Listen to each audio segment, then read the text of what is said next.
Boa noite, queridos. Tudo bom com vocês? Espero que tenham tido um bom dia. Hoje, sexta-feira, dia 26 de setembro. Espero que esteja tudo bem para todos, que tenham tido um bom dia de trabalho e que está tudo na santa paz de Deus, né? Hoje vamos fazer a nossa leitura do capítulo 33, né? Do nosso livrinho do Coração de Jesus. Mas antes vamos fazer uma pequena prece e eu, para variar, estou com problema de posição de câmera, mas tá tudo bem, um dia eu chego lá. Então vamos fechar os nossos olhos, relaxarmos os nossos ombros, as nossas nucas e vamos agradecermos a oportunidade de mais uma vez podermos fazer essa leitura desse livro que nos aproxima tanto de nosso mestre, agradecendo a espiritualidade amiga, agradecendo o nosso mestre Jesus, Doce Mãe Maria Santíssima e os nossos mentores e amigos espirituais que sempre estão perto de nós, nos ajudando, nos auxiliando e nos guiando. Que possamos ter uma boa leitura, que assim seja, graças a Deus. Graças a Deus. Gente, esqueci o nome desse menininho que tem no Instagram. Ele tem síndrome de Down. Ele, graças a Deus. Ele é muito bonitinho. Ele é uma graça. Então, como eu estava falando, hoje vamos ler o capítulo 33. No capítulo anterior, Jesus nos convidou para sairmos das tempestades, né, das nossas vidas, né, e nos focarmos mais na nossa espiritualidade, sair da tempestade interna, né, procurar a luz dentro de nós, procurar a porta estreita e não a porta larga que nos leva para arrependimentos, tormentos, enfim. E agora nós vamos no capítulo 33, lembrando, né? Eu gosto sempre de lembrar que eu não tô lendo antes, tá? Eu tô lendo com vocês. É a primeira vez que eu leio esse livro inteiro, tá bom? E eu tô lendo ele com vocês. Então, assim, pra mim é tanto uma descoberta quanto pra vocês, tá bom? Bom, esqueci de novo de ajeitar a luz aqui. Deixa eu ver se eu consigo. Ontem eu consegui. Não. Tinha ido. A ansiedade.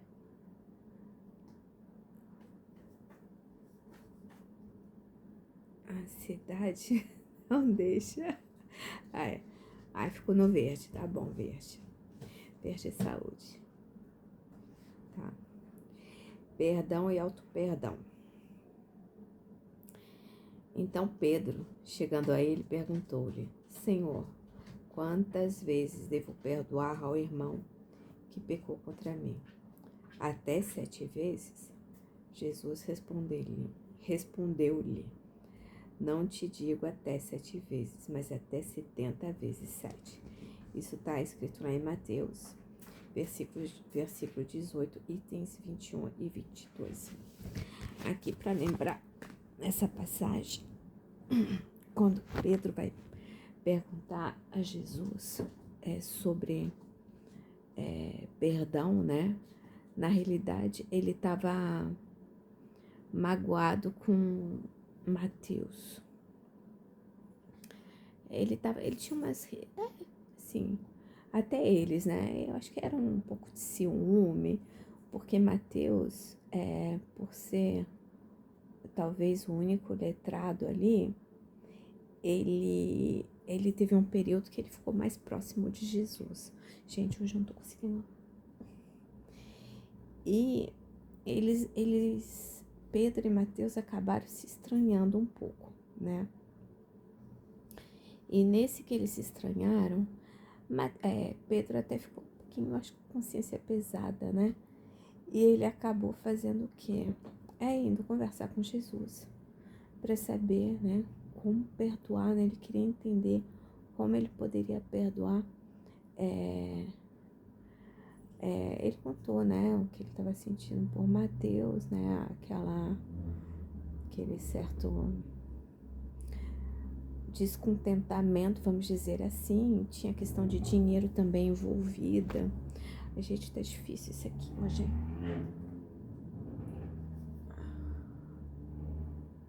Foi, acho que agora foi.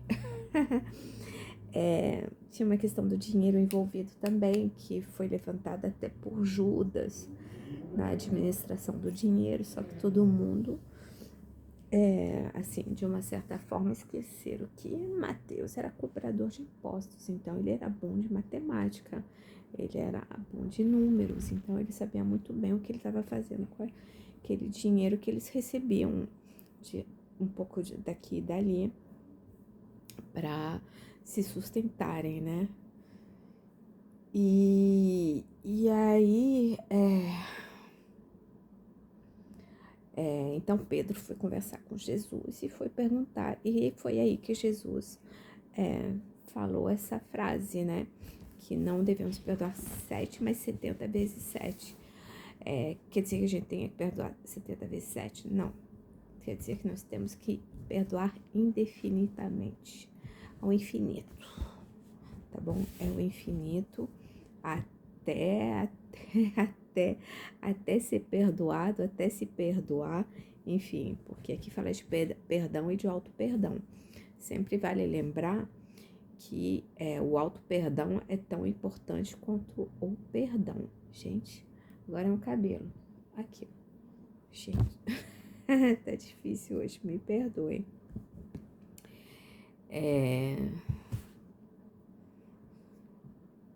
Agora a gente vai entrar para leitura de fato, né? Como eu gostaria que meus irmãos praticassem o perdão em suas vidas. Haveria menos violência, menos conflitos, menos doenças e, portanto, mais paz, mais entendimento, mais saúde entre os homens. Muitos ainda são adeptos da lei do olho por olho. Quando eu ensinei a lei do amor e do perdão, duas virtudes inseparáveis. Quem ama, perdoa. Quem perdoa, ama. Então, quando Jesus chegou, né, à Terra, o que acontece? Na época, então, era a lei do talião, né, que era olho por olho, dente por dente. Era uma lei que era necessária até então. Por quê? Porque aqueles povos eram muito bárbaros, né? Ainda cometiam atrocidades, né? Se a gente comete ainda hoje, vocês imaginam naquela época, né? Então, assim, acontecia que, você machucou meu filho, eu vou machucar o teu, da mesma maneira. E era a mesma maneira. Você fez isso, eu vou fazer isso com você, da mesma maneira. Então, assim, era um pouquinho da vingança, né? A gente pode até falar que é o antecessor do duelo, que é um pouco isso. Assim, você pagava com a mesma moeda, né? Você cometia um erro e pagava com a mesma moeda. Mas isso era uma coisa necessária, porque para aquele povo parar, que aquele povo era muito doido naquela época, né? Eles eram muito bárbaros. Então, a lei do talião é aquela: você fez mal pra mim, eu vou fazer mal pra você, da mesma maneira. Você machucou meu filho, eu vou machucar teu filho. Mas até antes da lei do talião, era assim: você me machucou, eu vou matar tua família toda. Então, era um pouquinho isso. Então, para controlar esses absurdos, Moisés, né,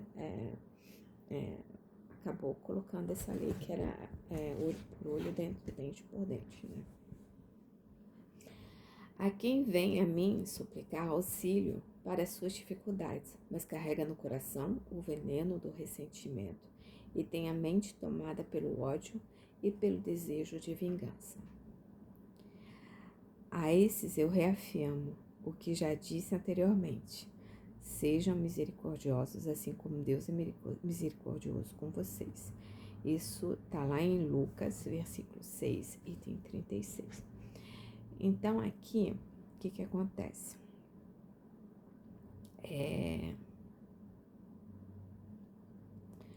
Aquela coisa do ódio, desejo de vingança, é o que eu tava falando um pouquinho, né? Não é isso que Jesus espera da gente, porque ele pregou o quê? O amor.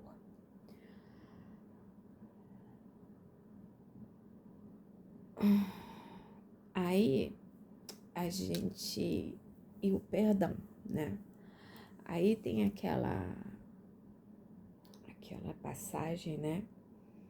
Que fala do Senhor, né? Que foi cobrar a pessoa que estava devendo, né? E aí ele suplica, perdão, eu vou pagar mais tarde, porque isso e aquilo, por favor, adie a cobrança da minha dívida, nananana. Aí o Senhor foi lá e perdoou aquela dívida.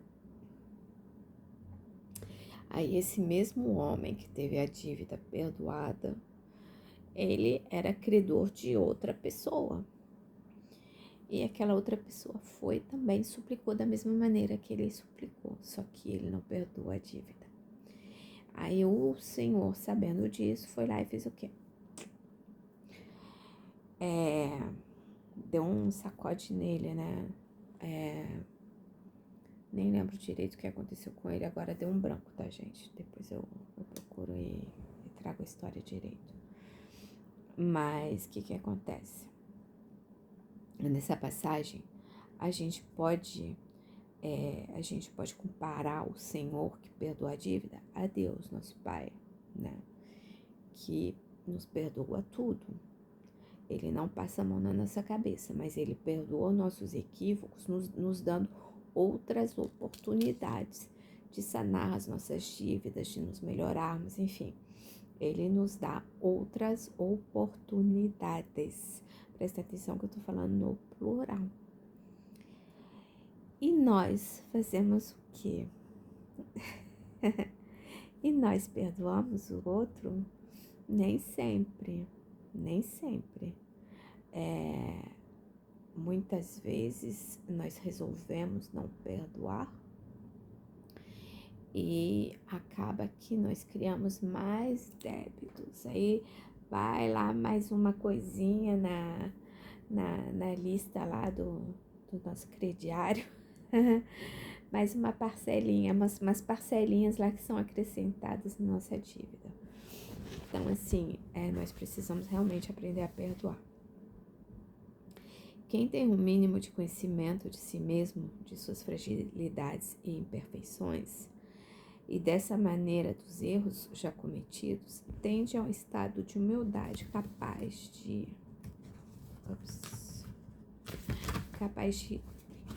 favorecer o perdão ao próximo. O autoconhecimento faz reduzir o tamanho do ego, deixa que cada um se torne, portanto, mais humano, mais compreensivo e abre as portas para perdoar seu irmão, assim como precisa também ser perdoado. Aqui, quando nós olhamos para dentro de nós, uma coisa que eu sempre falei, mesmo bem antes de ser espírito, eu sempre falei isso. Todos nós sabemos exatamente quem nós somos, né? Todos nós sabemos. Sabemos os defeitos que nós temos, as qualidades que nós temos. Exatamente, tintim por tintim. Nós não temos como fugir dessa nossa realidade. Mas uma coisa é saber, né? E uma coisa é olhar para o espelho e se encarar. Porque assim, saber, a gente sabe. Mas será que nós assumimos para nós mesmos os nossos defeitos? Será que nós, aos nossos próprios olhos, tentamos nos colocarmos como pessoas perfeitas, sendo que não somos, em hipótese alguma, perfeitos?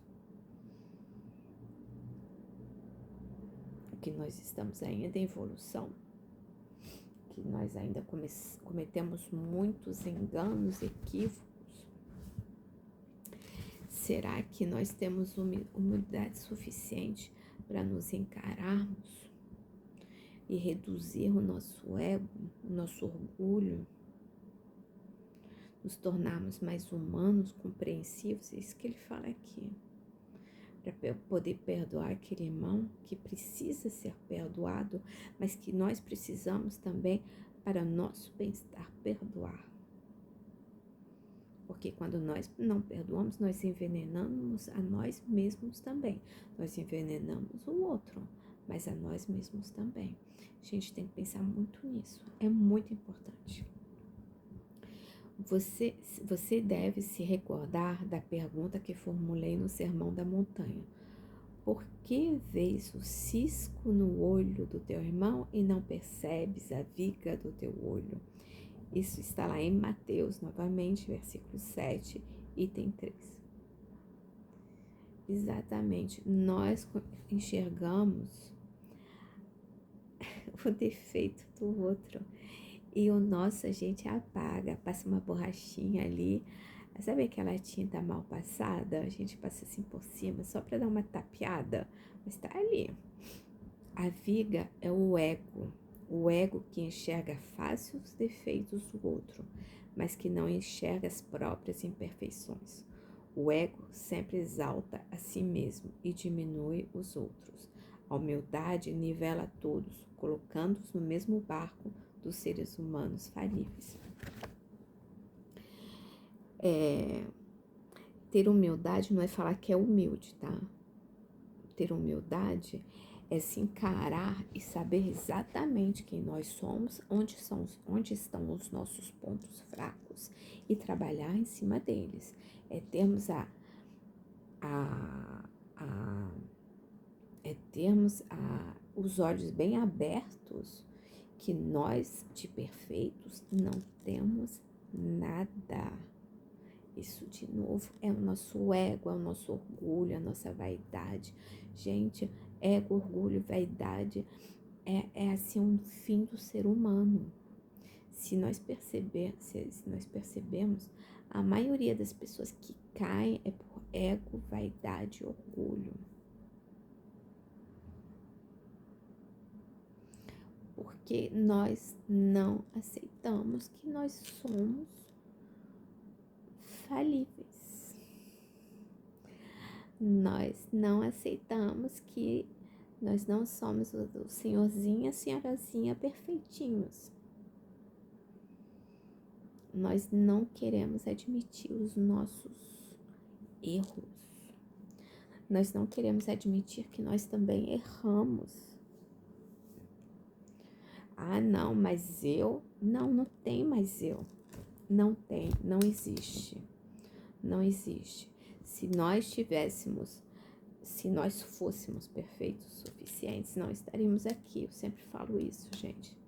Nós não estaríamos aqui. Nós estaríamos lá em algum planeta, em alguma situação que é mundo de regeneração, já passou, enfim.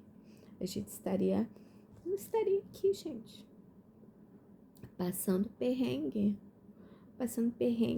com essa situação, com esse tumulto que tá todo o planeta, a nossa cidade, o nosso país tá tumultuado, a nossa cidade tá tumultuada, o planeta tá tumultuado, tem um monte de guerrinha explodindo pra lá e pra cá, que pode se tornar uma grande...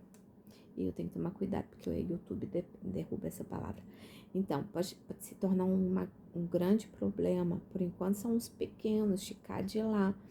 Mesmo assim, que tem consequências, estão tendo consequências bem sérias, bastante sérias, sem contar as revoltas nos países, as perseguições aos cristãos, enfim, tem várias coisas acontecendo no nosso planeta. Vocês acham que se nós fôssemos perfeitos, nós estaríamos aqui passando essa situação?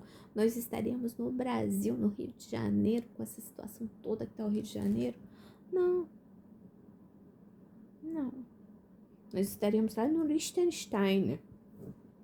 Não acontece nada. Não acontece nada. Uma paz só Jesus. Liechtenstein. A Suíça não tá mais tão bom assim também, não. Mas Liechtenstein, Mônaco, em algum lugar assim, estaríamos num lugar assim, tudo hermético, numa bolha, onde não acontece nada. Na Islândia, na Islândia também não acontece nada, nada, não tem nada.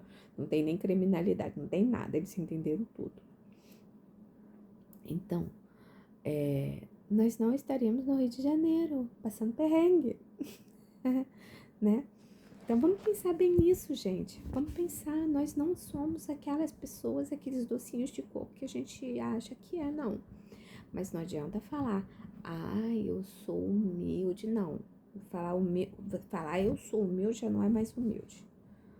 Já é o ego falando, porque a gente quer falar, não, eu sou humilde. Não, não sou. Nós somos seres humanos falíveis. Falíveis. A gente não tem nem a garantia que a gente vai conseguir entrar para o mundo de regeneração ainda, né? Vamos pensar bem. De repente a gente desencarna amanhã e volta nessa era agora de provas e expiações e toma ali mais provas e expiações. Planeta de regeneração também não é aquela perfeição toda não, tá, gente? Planeta de regeneração é um planeta, ainda vai ter problema, mas não vai ter mais tanta maldade que a gente tem hoje. Não vai ter as maldades. Não vão ter esses problemas muito mais sérios. Vai ser mais amenizado. Vai ser mais nivelado pro bem. Por vezes, o ego está tão hipertrofiado que não admite que alguém chegue a perdoar a si próprio. O ego exaltado não aceita falibilidade humana. Cuidado com isso, meu amigo. É o que eu acabei de falar. O nosso ego tá tão lá em cima, às vezes, o nosso orgulho, que a gente fala, não, mas eu não fiz nada. Fez sim. Fez sim. Eu não sei se eu já falei aqui, mas eu acho que eu já falei sim. Uma das pessoas mais humildes que eu conheci foi meu pai. Meu pai era uma pessoa muito bondosa. Ele tinha os defeitos dele, tá? Ele não era perfeito também, não. Mas meu pai tinha uma particularidade que eu acho que eu já comentei, que eu ainda não consegui ser igual a ele nesse quesito. É que meu pai, quando ele cometia algum erro, algum equívoco, por exemplo, ele brigava comigo à toa, porque não sei o que, aí depois ele percebia que ele tinha errado, que eu não tinha feito nada, ou que não tinha motivo para brigar comigo, eu ficava pau da vida, porque se tem uma coisa que o meu egozinho não suporta, é levar bronca quando eu não fiz nada, né? Até hoje eu tenho esse problema. Então eu ficava pau da vida, eu ficava brava, eu ficava muito brava, eu ficava assim, eu falava, gente, mas eu não fiz nada, tô levando bronca, não. Aí eu não gritava, porque na minha casa se respeitava pai e mãe, né?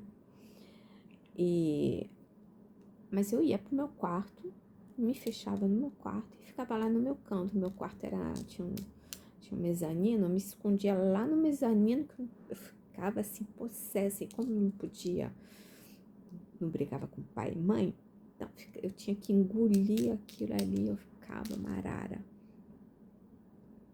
Mas meu pai vinha bater na minha porta e pedir desculpas. E falava, eu errei, minha filha. Eu errei, eu não deveria ter falado assim com você. Você não fez nada. E que não sei o que, não sei o que lá mais.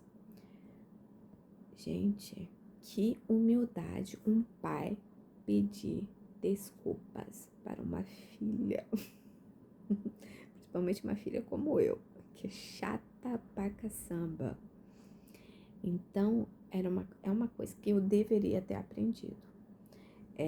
Essa coisa de ir pedir perdão quando eu tô errada. Nem sempre eu peço, gente. Nem sempre.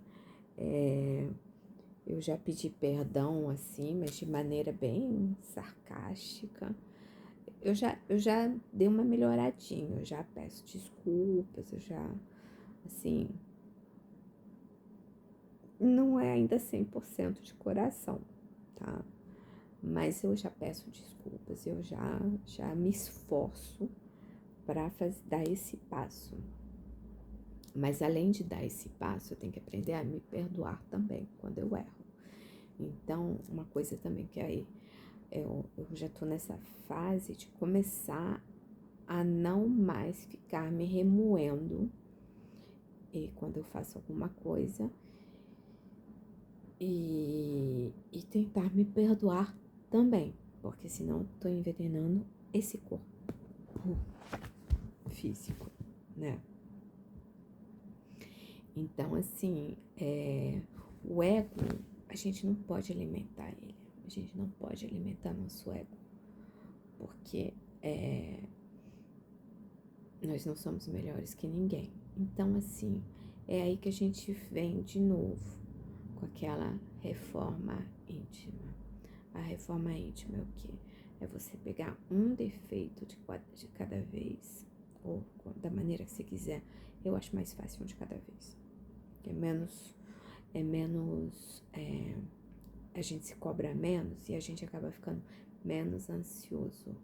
Ou não fica ansioso com isso. Porque tem uma coisa, tem pessoa que começa a reforma íntima e se cobra demais, aí começa a ficar muito ansiosa, aí dá tudo errado, aí não dá certo. Não é assim, não dá certo. Então a gente tem.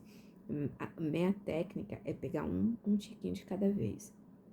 No início é aquele exercício que dói, igual eu falei ontem. Aí eu até lembrei, eu tive uma professora no colégio, lá, que era minha professora até de religião católica. E ela falava que ela nasceu canhota, só que na época dela, ser canhoto era mal visto. Então tinha que ser destro. Para ser destra, o que eles faziam com ela? Amarrava a mão dela, a mão esquerda dela atrás das costas, e para forçar que ela escreva da mão direita.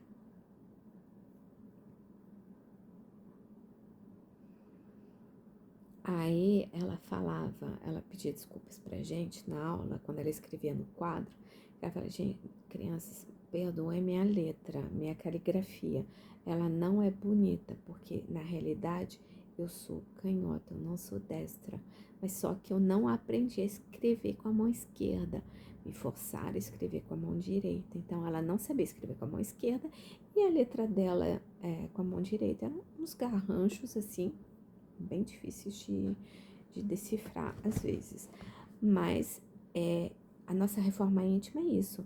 É a gente colocar a nossa canhota para trás e se forçar com a direita. É doloroso, gente, é doloroso. Porque é um exercício que o cérebro tem que fazer. Aí a gente vai, aí a gente tenta e uma hora a gente consegue. Vocês viram o que eu falei, a letra dela não era bonita por conta disso, mas ela escrevia.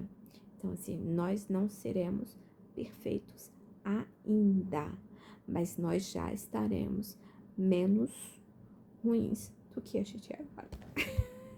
O melhor assim, vamos ser positivo, melhor assim, né? Eu sei que você pode estar com o coração ferido por algum mal que lhe causaram. Porém, esse sentimento contínuo é um veneno que corrói interiormente, e a vingança apenas piorará seu mal-estar. O revide poderá satisfazer o seu ego por alguns poucos minutos, mas nunca trará paz duradoura ao seu coração.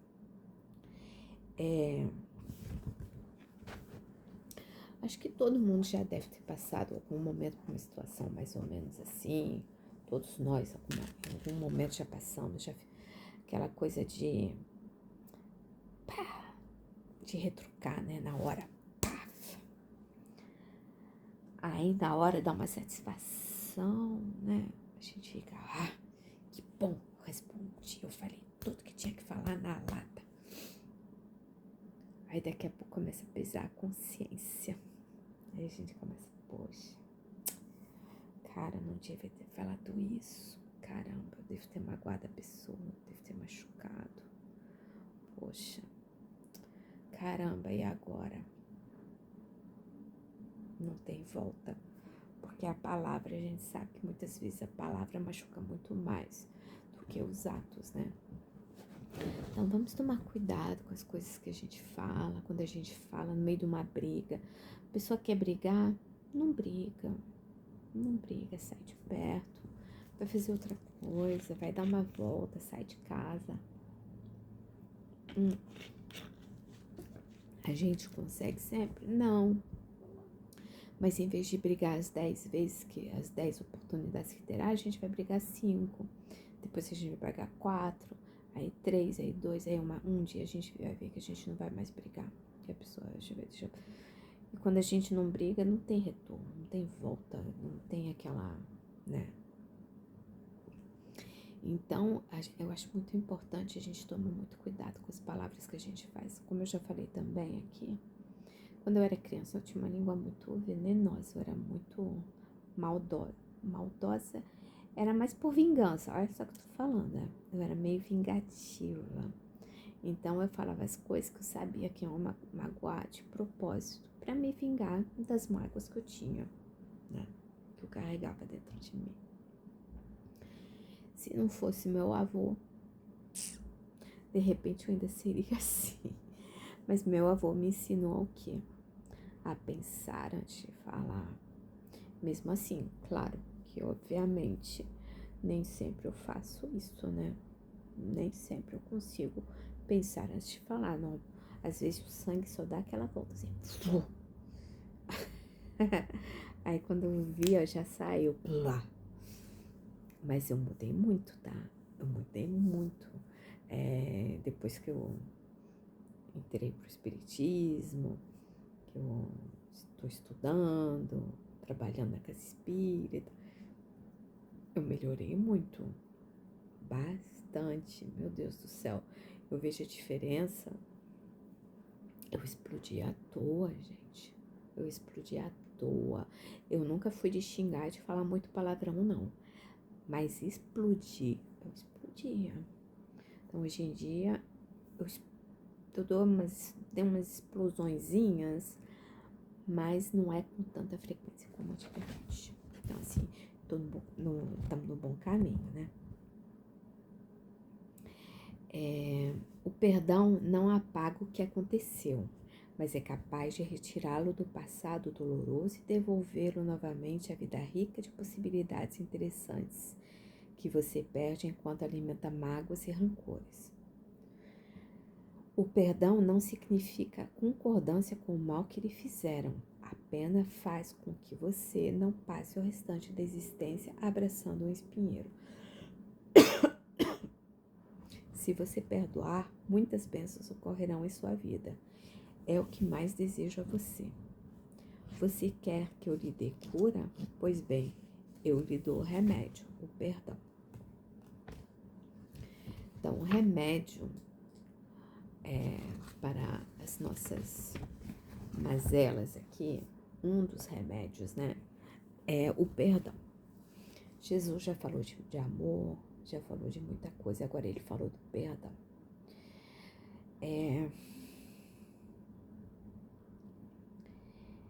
E é o que ele falou.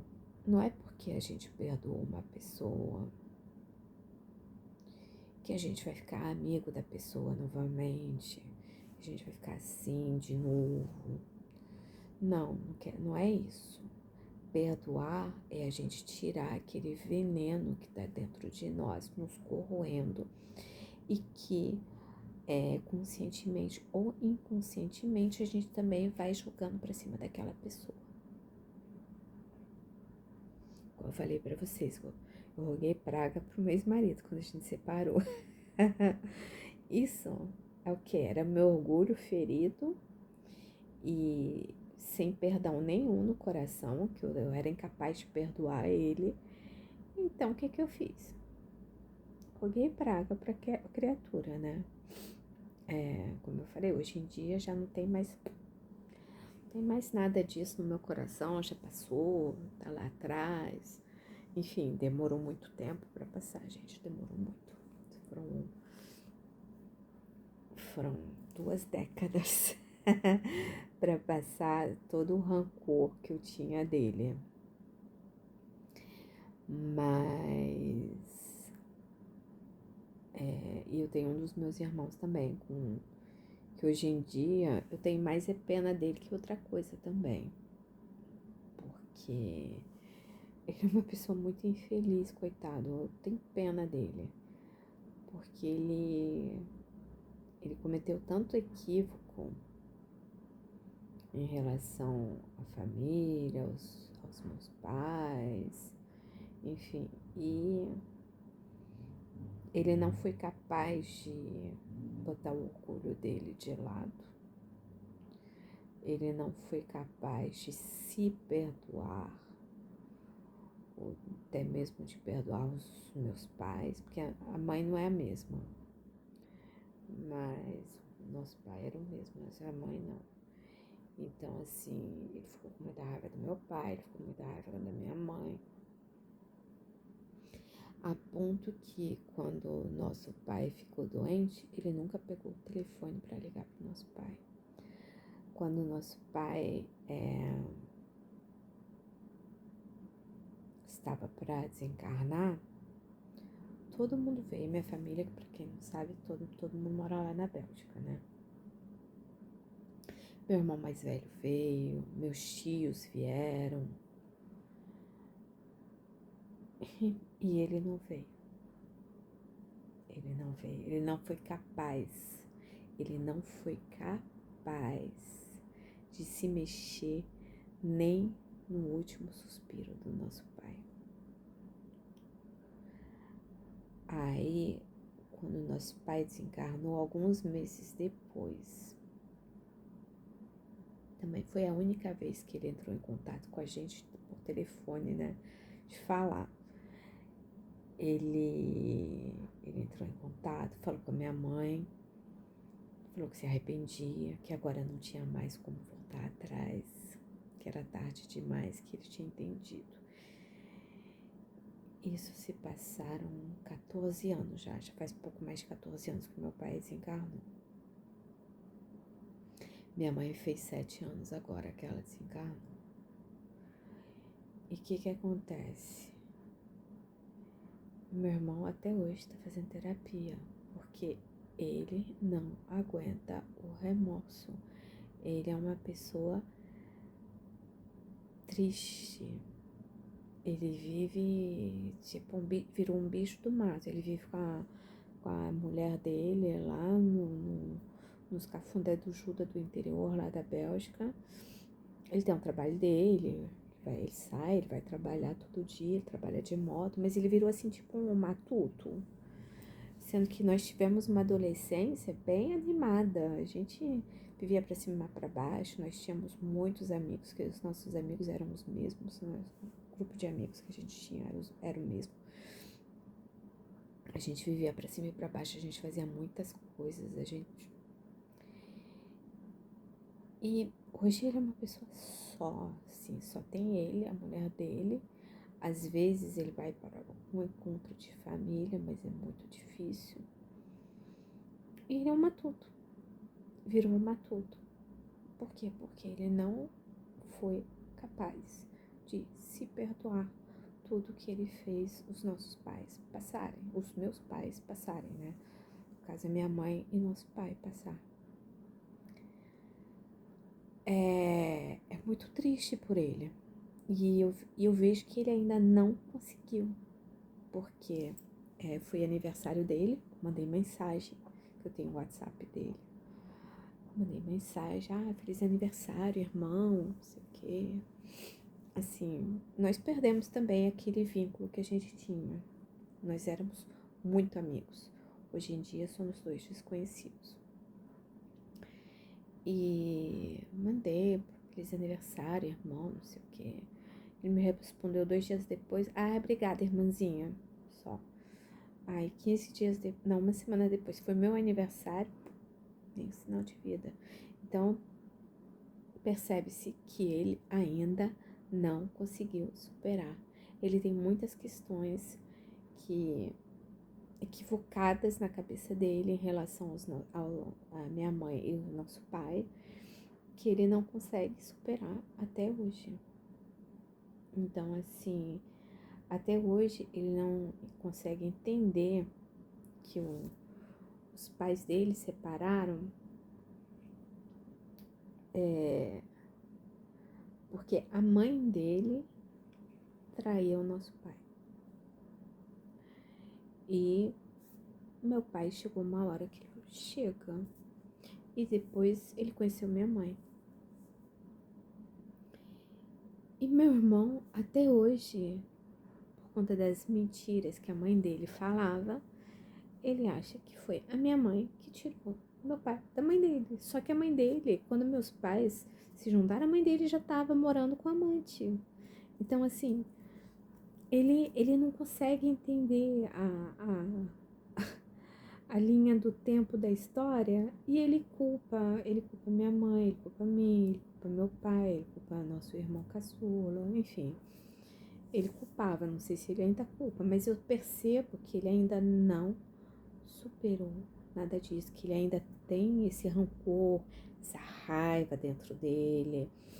E é triste, porque a minha mãe tinha ele como um filho.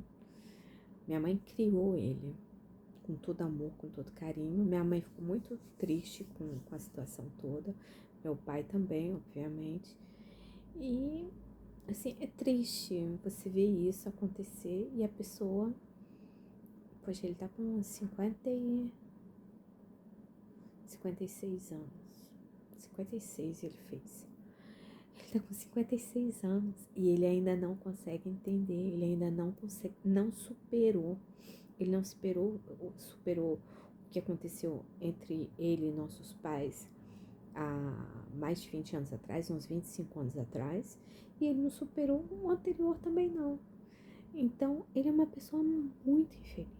Ele é muito infeliz, ele é orgulhoso, ele tem umas coisas assim, eu fico triste por ele, porque meu irmão, eu só quero o bem dele, mas é muito triste. Ele é a típica pessoa rancorosa. Assim, ele não procurou vingança, mas também ele nunca, em hipótese alguma, se interessou pela situação do nosso pai, da minha mãe, quando ela ficou doente também não. Então, assim, é triste, é muito triste. Espero que um dia ele supere isso por ele, porque é importante ele aprender a perdoar, né? E se perdoar também, porque hoje em dia ele não tem só a questão do perdão em relação perdoar o que os nossos pais eventualmente teriam feito, né, contra ele, como também se perdoar de não ter estado perto do papai, não ter feito as coisas que ele deveria fazer como um filho, né, precisa fazer, né. Tá lá no evangelho que a gente precisa cuidar do nosso pai e nossa mãe. Ele não cuidou nem do nosso pai nem da mãe dele. Então, assim, é muito complicado, é uma situação bastante delicada. Isso eu acho que é um bom exemplo de perdão e de auto-perdão. Porque realmente ele. E a gente vê, ele é uma pessoa triste. Quando eu vejo as fotos que aparece ele em algum evento da família lá, eu vejo. Ele é triste. Ele perdeu aquele brilho que ele tinha quando nós éramos adolescentes, né? Eu não vejo meu irmão desde meus 28 anos, 29, por aí, bastante tempo. Mas eu vejo em foto e eu fico assim, gente, o olho dele não brilha mais, não brilha. Então, assim, É muito triste porque ele tá se corroendo de remorso, de tudo. E eu queria muito que ele saísse dessa vibração. Mas infelizmente não é o caso. Por enquanto, ainda não. Então um dia talvez, né? A gente tem até o último suspiro, né? Pra conseguir superar as coisas, as situações. Enfim, caramba, eu falei demais hoje. 45 minutos, Jesus Cristo. Jesus, literalmente. Então, vamos parar por aqui.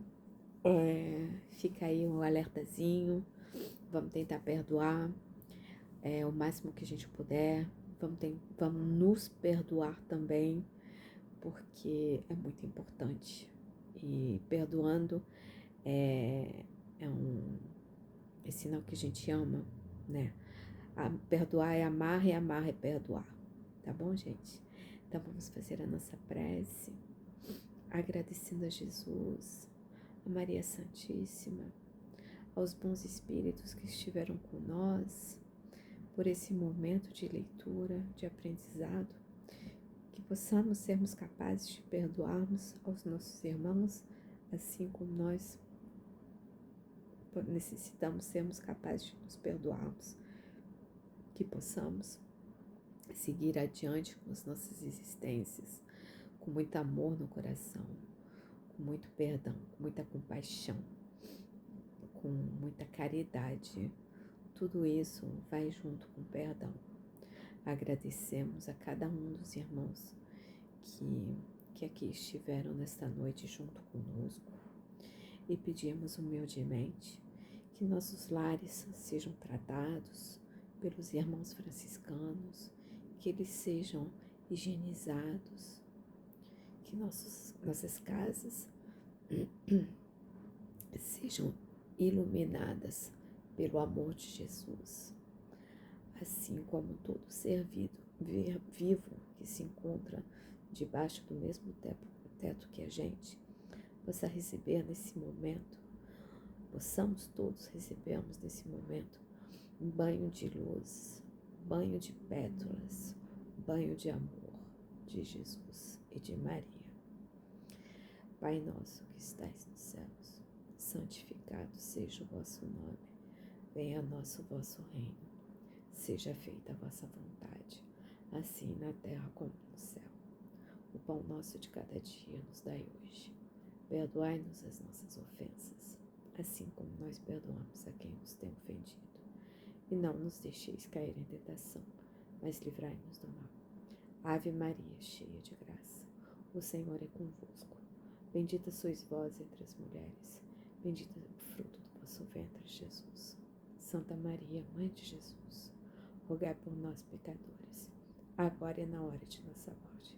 Que assim seja, graças a Deus. Graças a Deus. Beijos, pessoal. Amo vocês. Beijos no coração. Até amanhã. Tchau, tchau. Fica com Deus.